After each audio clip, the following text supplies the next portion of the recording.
Ассаламу алейкум, құрметті қазақ елі. Мен артында Петропавл қаласының Береке ықшам ауданындағы жалғыз ғана мешіт Мұхсин мешіті. Бұл мешіт 1970 жылы салынғаннан бері ешқандай жөндеу жұмыстарын көрмеген. Жергілікті жамағат болып, шамамыз жеткенше ішкі жұмыстарын істеп, алдыңғы жылы сыртын өңдесек пе деген ниетімізді қолға алып, жұмыстарды бастап кеткен болатынбыз. Бірақ біздің қаражатымыз бұған жетпегендіктен сіздерден көмек сұрауға мәжбүр болып тұрмыз.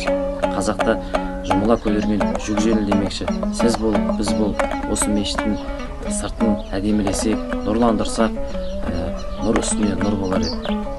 Жөндеу жұмыстарының барлығын жергілікті жамағат өздері тегін түрде істейді. Тек қана құрылыс материалдарына бізге 1,5 миллиондай ақша керек болып тұр. Пайғамбарымыз Мұхаммед Мұстафа саллаллаху алейхи вассалам айтқандай, мешітке жаны ашыған, мешітке көңіл бөлген адам ертең Аллах Тағаланың көлеңкесінде болады деген. Бұл мешіт сондай қиын қыстау кезеңде 1970 жылы бүкіл мешіттер бұзылып жатқан кезде осы Петропавл қаласында біздің аталарымыз халықпен Аллах Тағаланың арасында көпір болсын, ел үшін, жер үшін дұға тілесін деген ниетпен салынған мешіт еді.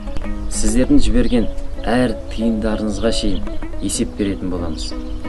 Садақаларыңыз қабыл болсын. Аллах Тағала сіздерге екі дүние бақытын нәсіп етсін.